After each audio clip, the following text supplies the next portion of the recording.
Muy buenas tardes, saludos cordiales. Estamos ya conectados desde la plataforma Zoom del Vicerrectorado de Investigación, asimismo desde la Biblioteca Central Pedro Zulem, para el día de hoy compartir en dos talleres rápidamente dos temas muy importantes dentro del quehacer de la redacción académica dentro de la escritura científica. Esto es cuando se tiene como propósito redactar tanto algún proyecto de investigación cuanto la elaboración ya del informe final e incluso del artículo científico. Es decir, la investigación se convierte en una suerte no sólo de lograr resultados, conclusiones, a partir de ello proponer algunas orientaciones, sugerencias, recomendaciones y, por supuesto, convertir en alguna forma de poder brindar mejor condición de vida a la sociedad y, por tanto, si se puede convertir esto en política pública, de algún modo, sector salud, sector educación, quehacer histórico, lo que fuera, sería lo más idóneo, sería lo totalmente aplaudible en el sentido de que el propósito de la universidad como institución a nivel global permite ello, el vincularse con la sociedad, con la comunidad, para poder lograr mejores condiciones de vida a través de políticas públicas, etcétera, etcétera. Entonces, vamos el día de hoy, en primer lugar, a ver cómo es que puedo ayudarme de la inteligencia artificial en el propósito de proponer alguna forma de el trabajo vinculado a los instrumentos de investigación. Ustedes saben que si estamos dentro del trabajo de la investigación científica, tenemos solamente dos enfoques y que últimamente ambos están trabajando de manera mutua.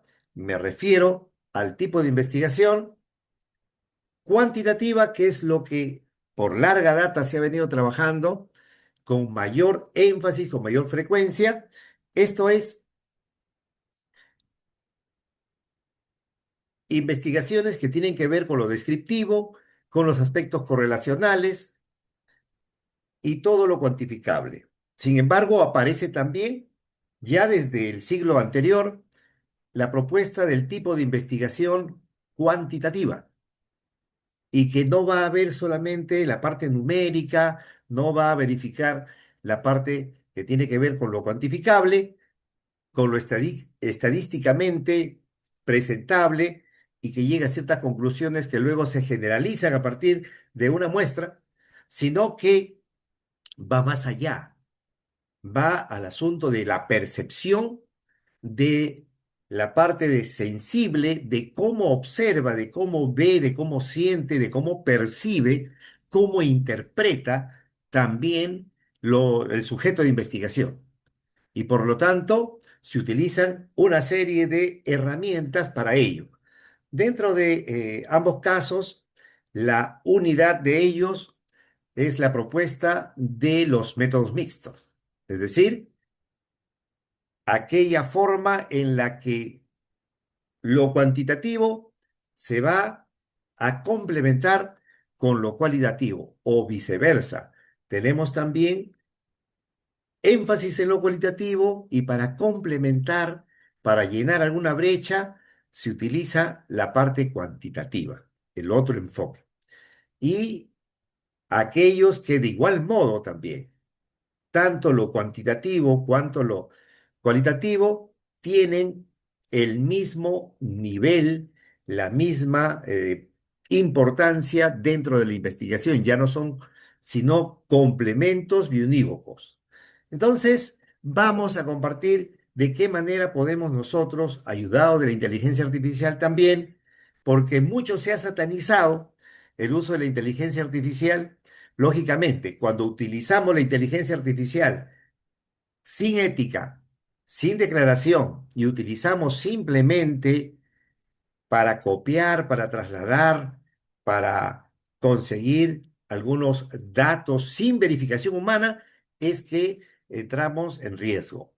Toda la gama de inteligencia artificial verificada, por supuesto, también generativa y verificada, es una herramienta, sin duda, de facilidad, una herramienta que nos permite acelerar tiempos, pero el trabajo del investigador, el trabajo del académico, el trabajo de quien realiza la parte última del trabajo investigatorio que viene a ser la redacción misma, mire, porque una investigación puede estar muy bien hecha, pero si la redacción no es clara, si la redacción no tiene los componentes sintácticos, gramaticales, lingüísticos, de forma, el estilo que requiere, ya sea APA, Vancouver, ISO, lo que fuera, entonces va a pecar por asuntos de forma.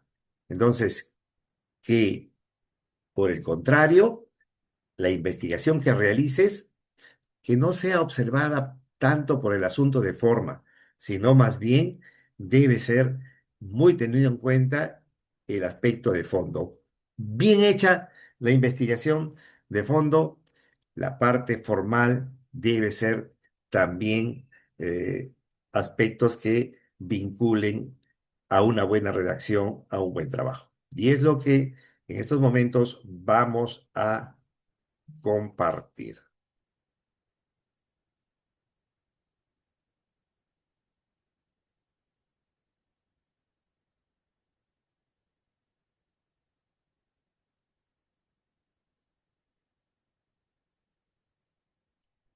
Ok, voy a enviarles también el link de asistencia para el día de hoy para que puedan registrarse.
Ahí tenemos el formulario para que puedan ustedes llenar su asistencia y registrarse. Muy bien, vamos a compartir de inmediato algunos audiovisuales para de esta manera poder concretar nuestra exposición. Bien, entonces,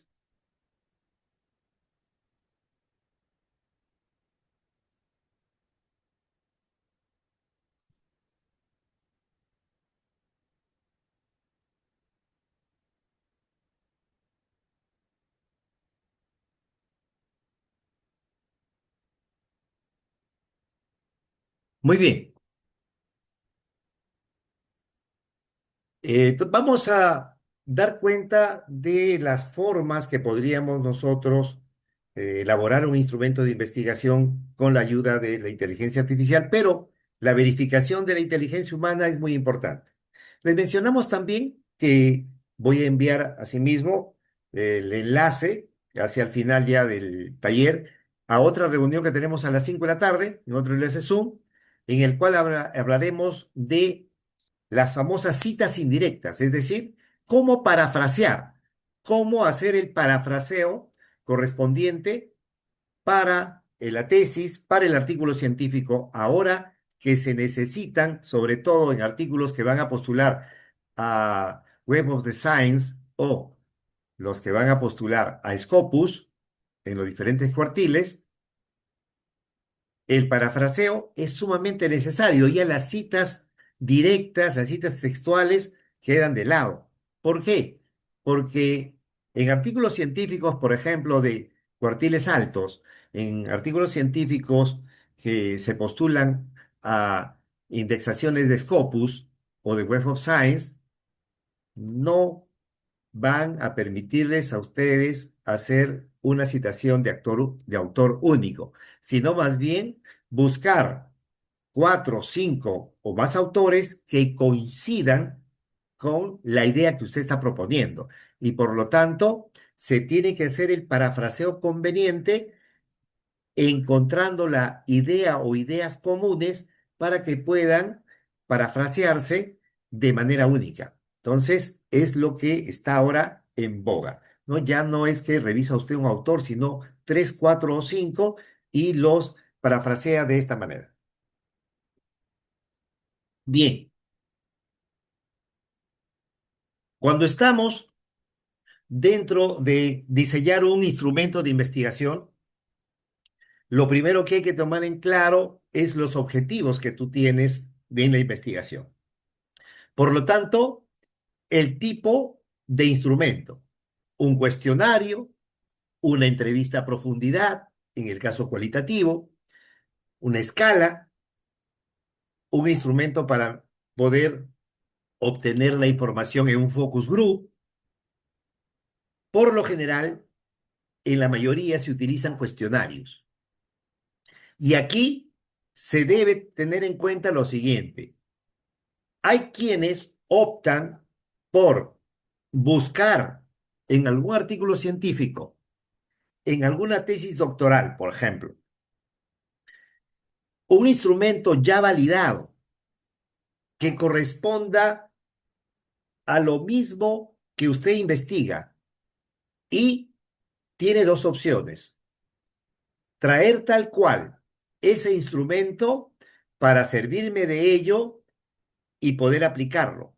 Pero cuando, debido a la contextualización, hay que adaptarlo, hacer un cambio, por ejemplo, si estamos trabajando con personas, adultos mayores, y ahora nosotros queremos trabajar simplemente con jóvenes o con adolescentes, el instrumento va a variar, inclusive solo en la forma que se expresa lingüísticamente. Y esa adaptación ya requiere hacer todo un trabajo de diferenciación en la redacción, inclusive el incremento de algunos ítems y por lo tanto el instrumento validado ya no va a ser el mismo. Si usted cambió una palabra, si usted cambió algunos términos, ya ese instrumento nuevamente tiene que pasar por validación, es decir, juicio de expertos, tiene que pasar asimismo por la confiabilidad, el más conocido, ustedes saben que es el alfa de Cronbach, o también algunos otros más rigurosos inclusive, para luego establecerse una prueba piloto. Solo así quedará finalmente el instrumento totalmente validado para poder ser aplicado. Y es aquí donde, si nosotros queremos plantear un instrumento nuevo, totalmente nuevo, podemos ayudarnos de la inteligencia artificial, es decir, de lo que otros investigadores han realizado de manera similar o algunos aspectos que se tienen de los teóricos y la inteligencia artificial, que no es otra cosa en realidad, ni, ni es tan artificial porque corresponde a la sabiduría humana en su conjunto. Se le dice artificial porque no se está tomando de manera directa, sino se hace una recopilación muy amplia de mucha data y que los algoritmos en el campo de la computación lo permiten hacer en segundos. Y por tanto, sí, podemos nosotros usar generando preguntas y las opciones basadas en nuestros objetivos de investigación. De acuerdo a los objetivos de investigación, una vez que se tienen determinado, por ejemplo, las dimensiones, de acuerdo a esas dimensiones se podrán plantear tanto los criterios como los ítems que se van a ir generando para establecerse en un determinado cuestionario o un determinado instrumento de investigación. Si yo puedo, por ejemplo, con la inteligencia artificial, solicitarle la creación de 10 preguntas para un estudio de hábitos de consumo, ¿no? Online, entonces puedo sugerir ello y es una manera de cómo verificar el cumplimiento del objetivo que yo estoy planteando. Entonces, eso es lo primero que debo tener en cuenta.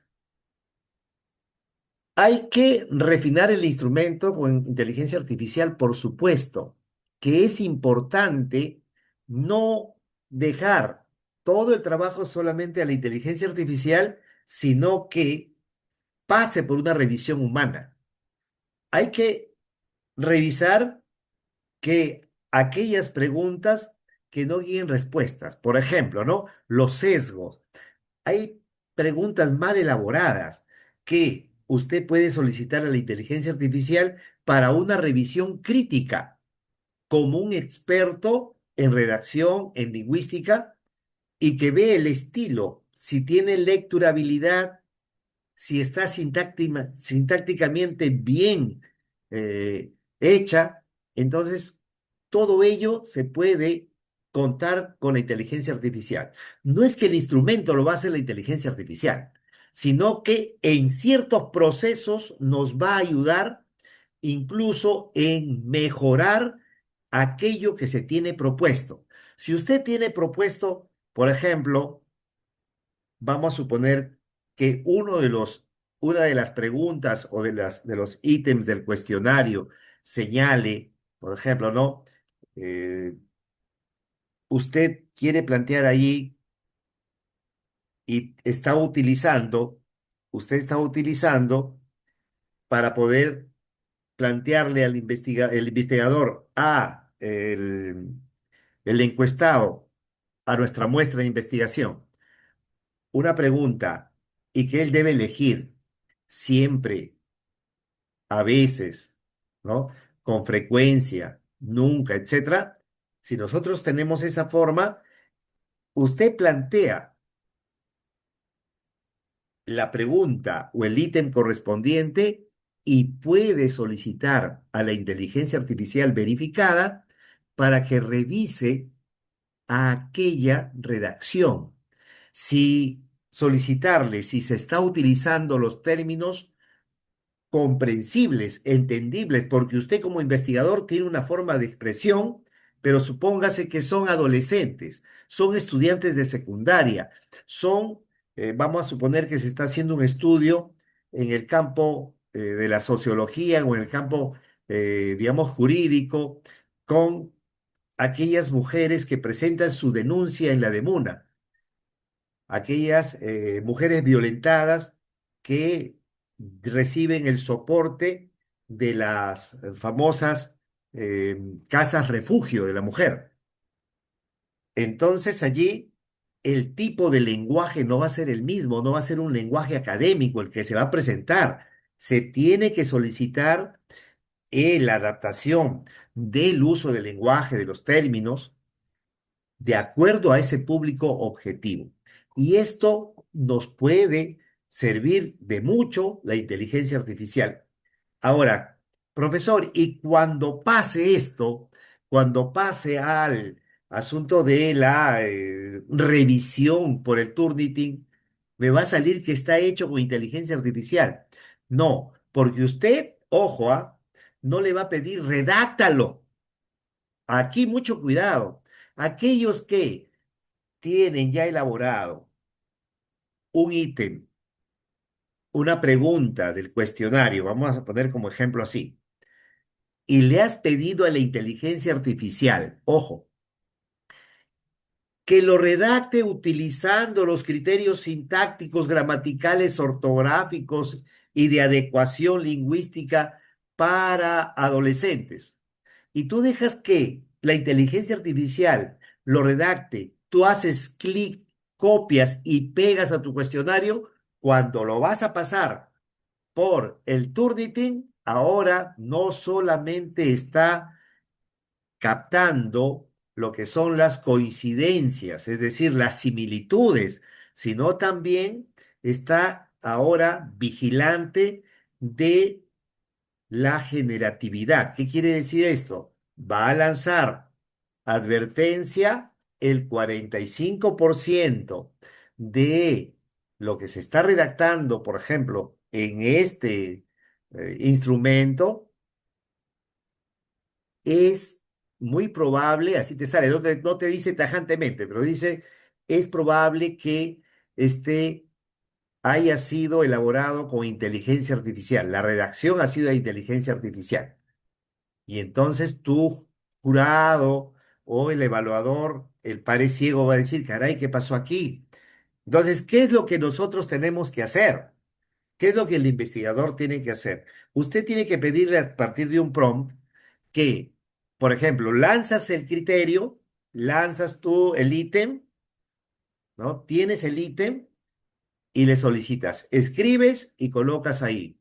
Respecto de este ítem que estoy planteando, quiero que lo analices y me des las recomendaciones para ajustarlo a un lenguaje de estudiantes de secundaria, madres de familia, qué sé yo, r- eh, personas que o enfermos o que pacientes que se atienden en tal hospital, familiares que acompañan a los pacientes, puede ser por otro licenciadas en enfermería, técnicos, etcétera, etcétera, sea cual fuere tu muestra.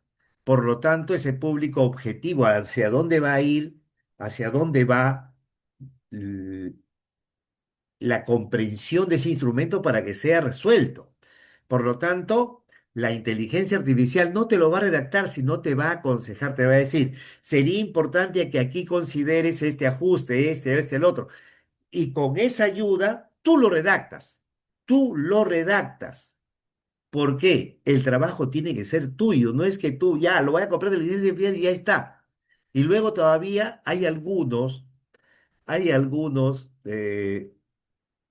páginas que dicen humanizo. Yo te humanizo y lanzan ahí, está. No. O sea, eso en realidad no es ético, porque el trabajo,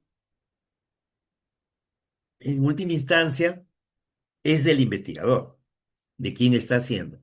Pero sí, la inteligencia artificial te lo va a revisar. Es igual que cuando tú le solicitas, por ejemplo, a un especialista, a un lingüista, el corrector. Ahora ya el corrector de textos es la inteligencia artificial. Vas a ser tú el corrector de textos y dime qué cambios debo hacer aquí. Y ahí te va a decir, debes cambiar esta cosa por otra. Y tú haces los cambios. No permitas que la inteligencia artificial te lo coloque como tal y tú lo vas a copiar. Una vez que tú haces clic, ya chapó el Turnitin y va a decir, aquí esto ha sido elaborado, ¿no? Esto ha sido elaborado con inteligencia artificial. El punto que mencionó pues, Nilda, aquí me estaban mencionando, creo que Nilda, ¿a qué se refiere con el punto que mencionó? ¿Cuál mencione? Vuélvanmelo a decir, por favor, para yo con mucho gusto, y pueden ahí también, nuevamente, ya está.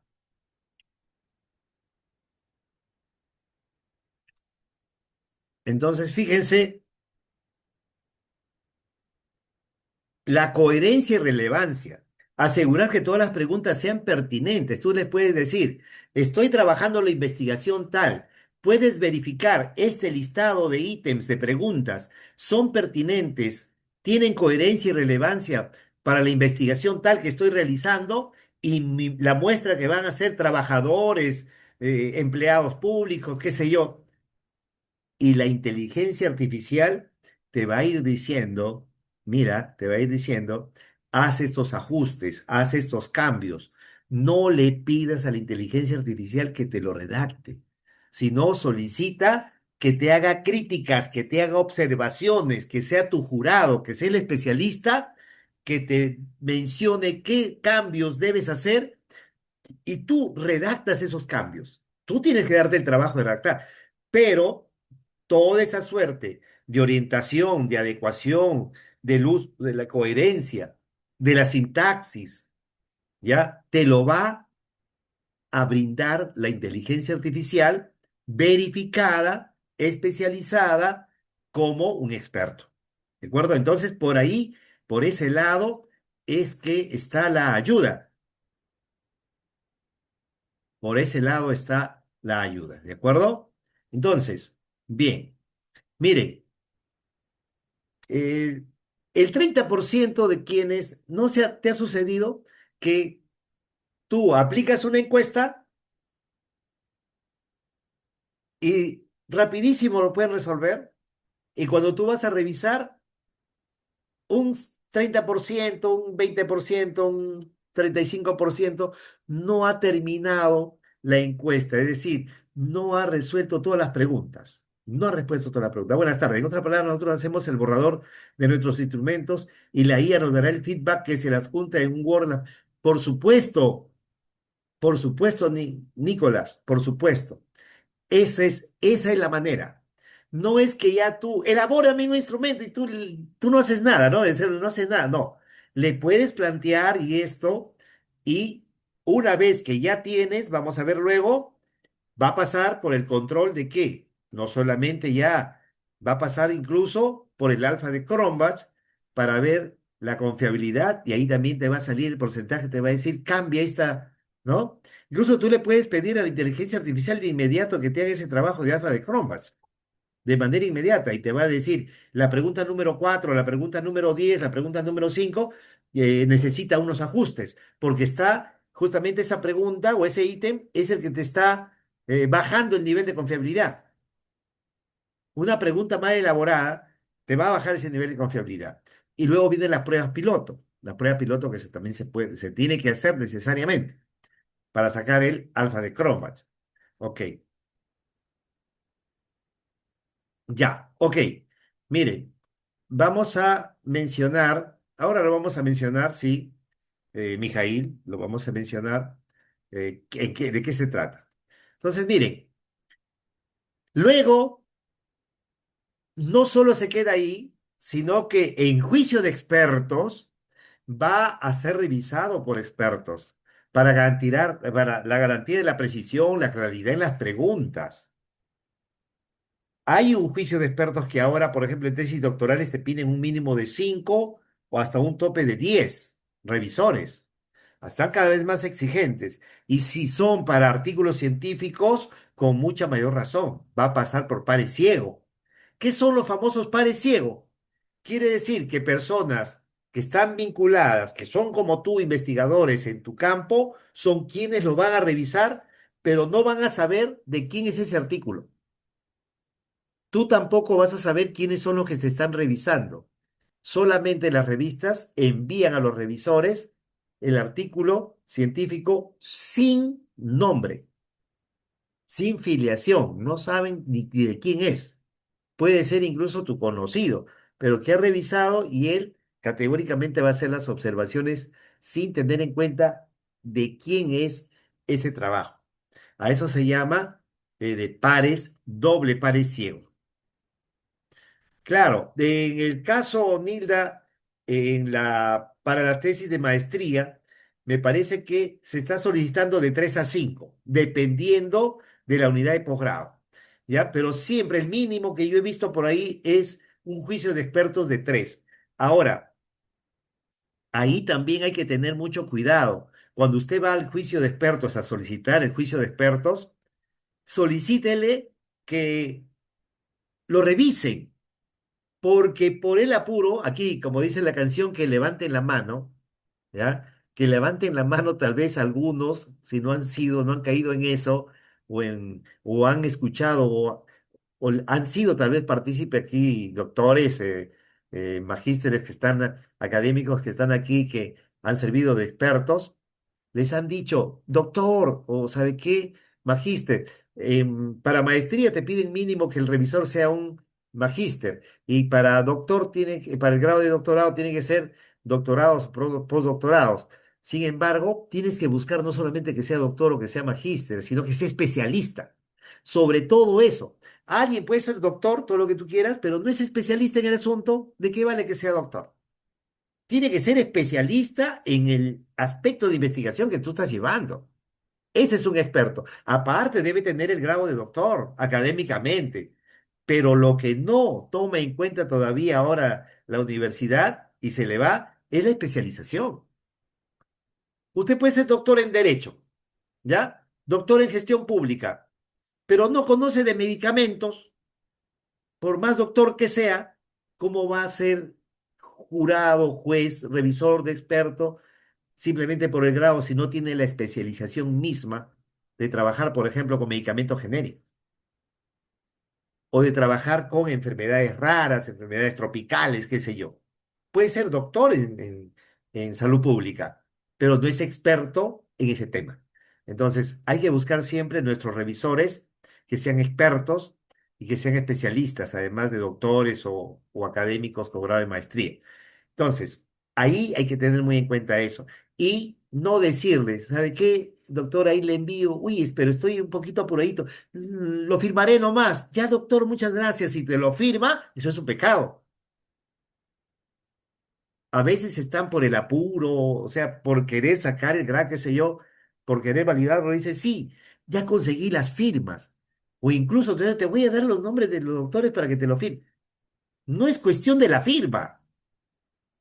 Es cuestión de revisar, si se ha dado el tiempo por revisar. Y ustedes saben que alguien que sí te va a revisar, si es un experto, te va a cobrar. ¿O no? Porque quita tiempo, pues. Porque ¿cuánto gana un doctor en una hora por dar conferencia? ¿O cuánto gana digamos, dar una hora de clase o lo que fuera? El tiempo es valioso y eso hay que saber. Me dice, no, pero el doctor se pone a cobrar, o sea, es un mercantilista. No. Porque tiene que dedicar una hora para, para por lo menos leer tu instrumento, los ítems y decirte con cierto criterio, ¿sabe qué? Aquí hagan los ajustes.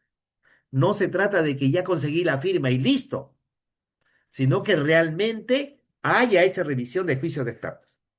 Entonces, el contexto cultural se tiene que considerar muy bien. Otro aquí entonces, la integración y validación humana, ¿no? Es decir, lo que la inteligencia artificial va a poder realizar, hay que validarlo humanamente, combinar. La inteligencia artificial y la inteligencia humana van a aportar retroalimentación. O sea, esos ajustes que le hemos pedido a la inteligencia artificial luego van a ser revisados por los expertos y va a decir, ¿sabe qué? Sí, pues la inteligencia artificial muy bien, pero aquí me parece que podrías hacer, este término no es adecuado, ya no se está usando, se está utilizando este otro. Es un experto.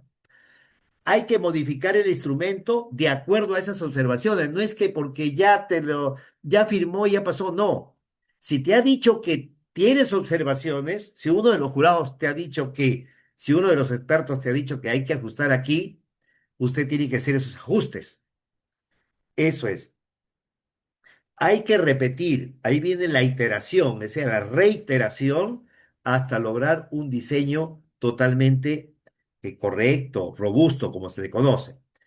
Y miren, los beneficios que se tienen, lógicamente, eficiencia, validación cultural por el lado de los juicios de expertos y los desafíos son pues esos sesgos que todavía existen, la ética en la investigación, que hay que hacerlo a cabalidad, aunque no sea con inteligencia artificial, incluso ya antes la ética era de que doctor solamente necesito su firma. ¿Ya? Si alguien viene y me dice, doctor, que necesito la firma que me valide este instrumento, por más que yo le digo, sí, no, no puedo hacer eso. ¿Sabes qué? No, no me lo envíes, no, no me envíes nada, pues si me estás pidiendo eso. Si quieres te lo voy a revisar, pero va a necesitar tiempo. Hoy día no lo puedo hacer, de repente mañana me doy un tempito y lo hago. Pero requiere de la revisión, ¿ya? Es un académico no ético aquel que dice, ya, sí, sí, por ahí te voy a pasar mi firma digital para que lo pongas, imagínate. O sea, esas cositas, no, porque están en contra de la ética. Y entonces hay que explorar, hay que investigar, hay que aplicar la inteligencia artificial. Por supuesto, cada vez más vas utilizando, por ejemplo, la misma inteligencia artificial que tiene Scopus, puedes Consensus, puedes trabajar muy bien con el Perfecti, ¿ya? Y la supervisión humana, esto va a darte una serie de beneficios. Esto sí es investigación. Entonces, miren. Vamos a usar, por ejemplo, aquí el Perplexity, inteligencia artificial, en este proceso. Luego se lo vamos a mandar este PPT para que ustedes lo tengan también. ¿Ya? Descubre cómo la inteligencia artificial transforma la creación de instrumentos de investigación. Se va a utilizar el Perplexity y vamos a agilizar este proceso y mejorar la calidad. ¿De acuerdo? De inmediato, rápidamente aquí, fíjense ustedes, vamos a volver aquí a enviar la asistencia, regístrense, a partir de ese registro van a recibir ustedes el material y cualquier otra orientación también, por supuesto, ¿ya? La grabación de esta conferencia también.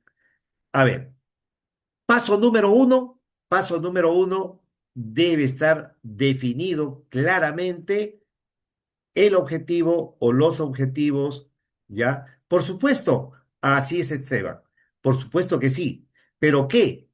Yo he tenido que pasarle a la inteligencia artificial un archivo, ya no demorarme haciendo el PPT. Ya el mismo Gama ha sido quien me ha elaborado las plantillas.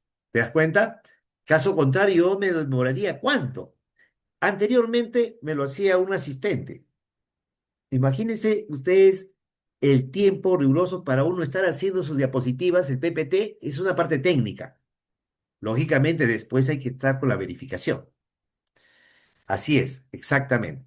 Entonces, fíjense ustedes, esta definición clara del objetivo de investigación, ¿qué quiere decir? ¿Qué es lo que persigo con esta investigación? Vamos a identificar los temas claves, esenciales, que pretendemos investigar. ¿Para qué?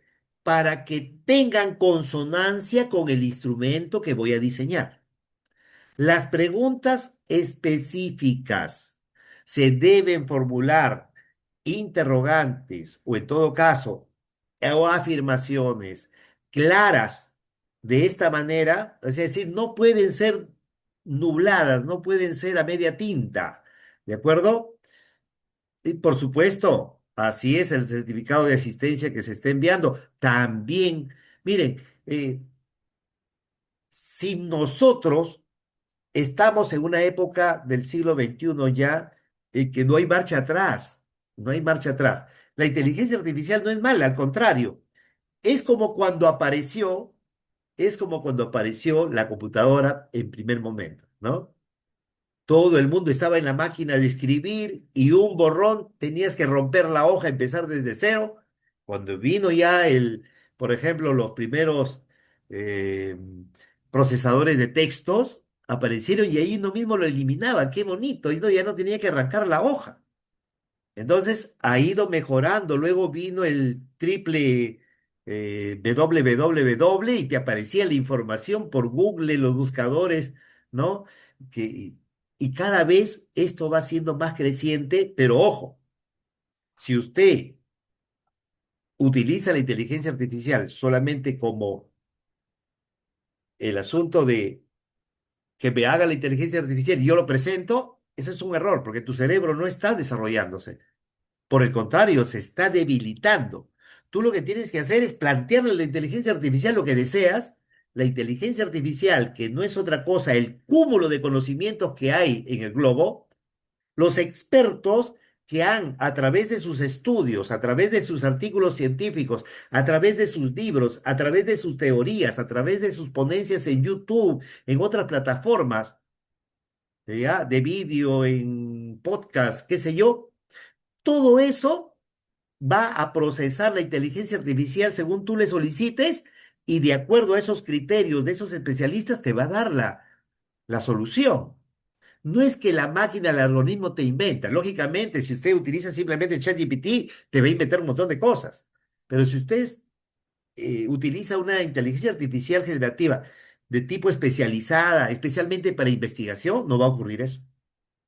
¿Ok? Y además tiene que solicitarle que las fuentes tienen que ser verificadas. Te tiene que dar la fuente de dónde salió. No es que voy a poner a que ChatGPT me lo hizo y voy a referenciar o a citar a ChatGPT, sino que la inteligencia artificial me sirve como un motor de búsqueda rápido. ¿De acuerdo? Entonces, eso es importante. Eso es importantísimo. Tomar en cuenta el uso correcto de éticamente de la inteligencia artificial para este caso. Paso número 2, tenemos que seleccionar la herramienta de inteligencia artificial. En este caso, se va a tener como este criterio al Perplexity AI, que viene a ser, ¿no? Artificial Intelligence en inglés, esa abreviatura. ¿Qué es este Perplexity? Es una plataforma avanzada para generar preguntas de investigación. ¿Cómo funciona? Va a generar preguntas, analiza textos, ayuda a estructurar el instrumento. ¿Cuáles son esas ventajas? Es que nos va a ahorrar tiempo, va a minimizar sesgos humanos en la creación del cuestionario. ¿Qué quiero decir sesgos humanos? Esos errores que pueden tener una persona que redacta a priori, pero tiene que ser verificado, como hemos mencionado al inicio, por el investigador. El paso número tres es el ingreso de datos y parámetros en la inteligencia artificial, que hay que alimentarle a esa inteligencia artificial. No le vas a pedir simplemente acá me está mi instrumento. Tienes que darle a conocer cuáles son las palabras clave, los objetivos claros de tu investigación. Si tú quieres, le puedes pasar el archivo de tu proyecto de investigación, porque recuerden ustedes, estamos en la construcción o en la elaboración de un instrumento de investigación, no en el informe, sino en el proyecto de investigación. El proyecto de investigación requiere de la elaboración, de la redacción, de la generación de un instrumento de investigación para poder recoger la información correspondiente. Por lo tanto, hay que alimentarle, ponerle, mire, eh, a continuación te envío como un archivo la investigación que estoy realizando. Ahí tienes los antecedentes, marco teórico. En base a ello, voy a elaborar para este caso, para mis objetivos, de acuerdo a sus dimensiones, una herramienta. Y te va a pasar una. Luego tú lo redactas, le dices, tengo esto, sí, te va a decir, ¿sabes qué? Tienes 5 dimensiones para el recoge de la data y me estás colocando para una dimensión 6 preguntas y para otro 8 preguntas.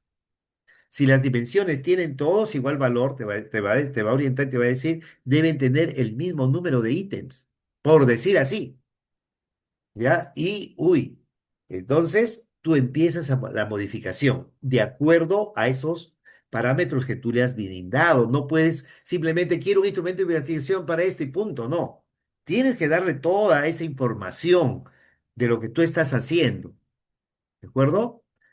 Ahora, hay que definir muy en claro, tiene que estar bien, bien definida la población, la muestra, ¿ya? ¿A quiénes se está dirigiendo? Número 4, la generación automática de preguntas y escalas. Me refiero aquí. El PPT te va a crear en primer momento para que tú tengas ya una idea de cómo va a ser. Preguntas abiertas, preguntas cerradas y aquí están las famosas escalas de Likert, ¿no? Que son de 3, de 4, de 5, de 6, hasta de 7 elementos. Por ejemplo, si se dice siempre, casi siempre, A veces, no, nunca, por decir. Y así, hay una serie de elementos de acuerdo a las características de lo que tú quieres obtener.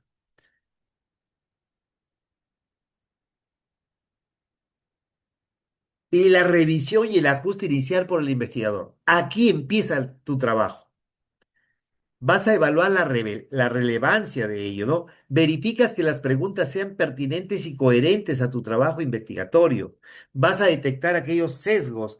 Vas a eliminar posibles ambigüedades, sesgos algoritmos, que parece que en la pregunta número uno con la número siete dicen lo mismo. Entonces tú haces el ajuste del contenido, adaptas las preguntas, los ítems para mejorar la validez y la comprensión de esas preguntas, de esos ítems que se ha redactado.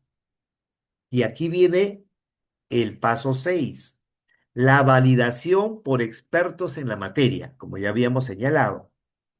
La consulta con expertos. Vas a compartir el instrumento para recibir retroalimentación. ¿Qué cosa? Especializada, es lo que mencionábamos, ¿no? No solamente basta que me han dicho que sea doctor en educación. Sí, pues, pero no es especialista en currículo. ¿Qué hago yo si tengo una investigación que quiero modificar el currículo? Por ejemplo, en el currículo universitario de tal curso y el docente, por más doctor en educación que sea, no es experto en currículo, de nada me sirve. Entonces tengo que buscar no solamente a alguien que tenga el grado de doctor, sino que sea experto en el tema que tú estás planteando. Si no, la revisión va a ser pobre. Entonces tú quieres, ¿y por qué esto, profesor? Porque supongo que ustedes quieren que los resultados de su investigación sea luego puesto en un artículo científico y se divulgue por Scopus, a ese nivel. No te va a permitir Scopus una forma de juicio de expertos. ¿Cómo ha sido el juicio de expertos? Si ven ahí, ¿y este experto qué? ¿Experto en qué es? Te van a observar. Entonces, la evaluación crítica. Revisa la claridad, la pertinencia y la validez de las preguntas. Se incorporan mejoras. Hay sugerencias para optimizar ese instrumento final. Ahí lo queda. Viene la prueba piloto y el análisis de fiabilidad y algunos otros que llaman confiabilidad, ¿no? Aquí está lo que nos solicitaba, lo pueden tomar en cuenta, el famoso alfa de Cronbach, ¿ya? Que lleve el apellido, pues, del que ha propuesto esta medición, ¿ya? Aplicamos la prueba piloto. ¿En qué consiste la prueba piloto? A menor escala, tienes que hacer una simulación, aplicar el instrumento. ¿Para qué sirve? Ahí te vas a dar cuenta que algunos de ellos no han respondido porque no comprenden o te preguntan, dijo, ¿qué quiso decir acá? No sé, anotas que tengo que hacer aquí en la prueba piloto, tengo que hacer algunos ajustes. ¿De acuerdo? Todo eso. Vas a calcular la fiabilidad en alfa de Converse para medir la consistencia interna. Te va a decir, esto necesita ajustarse. Todos han respondido igualito. Qué raro que todos respondan igual. Entonces aquí hay que modificar las preguntas que tengan baja fiabilidad. ¿Cuál es la fiabilidad máxima? Uno punto, ¿no? Uno, la unidad. Cuanto más se ajusta de 0,7, o sea, 0,70, 0,80, 0,85, 0,90, 0,95, más se acerca a uno, es más fiable, es más confiable tu instrumento. Y si no, ahí te va a salir. Va a decir, la pregunta número 5, cada pregunta, cada ítem va a tener su confiabilidad. Tú te vas a dar cuenta y tiene 0,45 y eso es lo que le está bajando a tu instrumento en conjunto, porque sale el promedio. Entonces tengo que cambiar ese. A veces es que te dicen, cambia, elimina eso, está de más. Y tu confiabilidad sube. El alfa de Converse se presenta más cerca a uno. Entonces, todos esos aspectos se tienen que realizar. Y el paso número 8 es la versión final del instrumento y la aplicación. Hay que hacer esos cambios, asegurar que todas las mejoras se integren correctamente y elaborar ese documento para su aplicación ya masiva para poder aplicarlo a la muestra de la población que nosotros tenemos como sujetos. Se aplica, se distribuye la encuesta a la muestra completa para esa recolección de datos. Entonces, ¿nos va a ser muy útil esta inteligencia artificial? Por supuesto. En la investigación actual es de suma utilidad. ¿Por qué? Porque nos va a reducir el tiempo del desarrollo de instrumentos hasta un 40%. Lo que antes parecía una eternidad, que nosotros no sabíamos por ni por dónde empezar, cómo planteo, tengo esta dimensión, qué preguntas puedo hacer, ¿serían pertinentes? Con la inteligencia artificial vamos a tener una idea. Luego, no vayan a presentar meramente lo que la inteligencia te da, artificial te da. Digo, profesor, me ha salido bonito un instrumento y ahorita lo mando. No, verifícalo. Fíjate si es pertinente. Vuelve a preguntar a la inteligencia artificial para que haga unos ajustes. De esa propuesta, redáctalo nuevamente tú. No, si tú lo copias, lo de la inteligencia artificial, te lo va a marcar la inteligencia artificial. Si tú lo redactas, no, tú tienes que hacer el parafraseo. Es por eso que en nuestra siguiente conferencia vamos a brindarles también lo del parafraseo. ¿De acuerdo? Lo del parafraseo. Entonces, de acceso a la información. ¿Por qué? Miren, con la inteligencia artificial te está sintetizando más de 100 millones de artículos académicos. Te genera preguntas neutrales, preguntas diversas, y esto va a reducir sesgos. Mejora la calidad. Te va a sugerir formulaciones claras, concisas, para que tú hagas los cambios. Y ya sabemos nosotros, este Perspective es tu copiloto de investigación. No es el que te hace la investigación. Tengan cuidado, ¿no? Profesor, ahora ya encontré eso, qué bonito, que me lo haga mi tesis. No, porque si no te va a salir marcado que es de inteligencia artificial. ¿Y tú cómo quedas? No, va a ser tu copiloto. Es un motor de búsqueda conversacional, ¿ya? Tiene búsqueda en tiempo real, con citas, con referencias.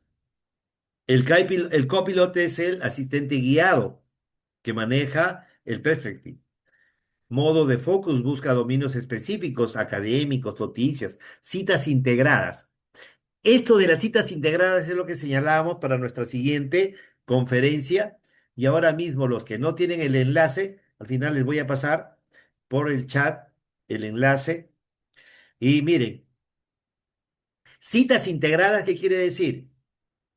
Que te va a proporcionar los enlaces directos de las fuentes.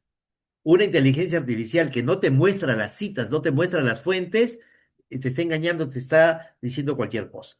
Entonces, todo eso es posible. Muy bien.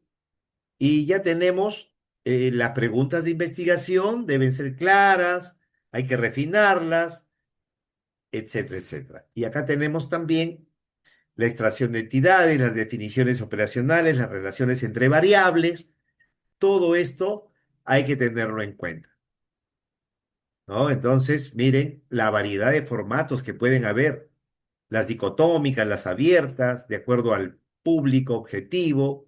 En última instancia, hay que tener claridad, concisión, la doble negación, evitar siempre cuando se redacta ello.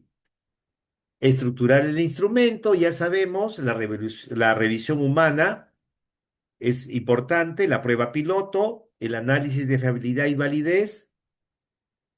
El más conocido es el alfa de Cronbach. La revisión humana crítica es importante. La validación de contenido, por supuesto, la prueba piloto y el análisis de fiabilidad y validez. Muy bien, entonces sugiero esta herramienta del Perplexity y te va a ahorrar tiempo, la mejora en la calidad del diseño y esa colaboración humano-inteligencia artificial en el futuro, ¿ah? Tú tienes que estar allí. Y entonces eso es lo que se te está planteando. Muy bien, entonces ha sido lo que podríamos compartir el día de hoy. Hacer un pequeño ejemplo de cómo elaborar el instrumento. Sí, vamos a, Esteban, hoy día tenemos hasta las 5. Luego vamos vamos a realizar un taller, una sesión práctica de cómo hacerlo con el PET-CT. Ahora por el tiempo ya nos nos está limitando a ello. A ver, pero vamos aquí a compartirles nuestro enlace para la siguiente conferencia. Aquí lo tenemos. Antes de terminar, lo vamos a mencionar aquí a cada uno de ustedes el agradecimiento. Aquí en esta conferencia de una hora, simplemente estamos dando algunos detalles generales. Luego vamos a hacer talleres con plataformas y todo lo demás que nos permitan tener un mayor desenvolvimiento. Cada uno puede estar con su computadora haciendo el intento ya de su instrumento, etcétera. Lo vamos a proponer para más adelante. Ahí tenemos el enlace Zoom. Voy a cerrar ahora este y empezamos con la siguiente conferencia que tiene que ver con el parafraseo. Cómo parafrasear, cómo hacer ese parafraseo. Y también vamos a utilizar la inteligencia artificial, no para parafrasearlo, sino para darnos las recomendaciones y la ayuda correspondiente. Muy bien. Saludos a todos, muchísimas gracias. Nos volvemos a encontrar ahora en la siguiente conferencia.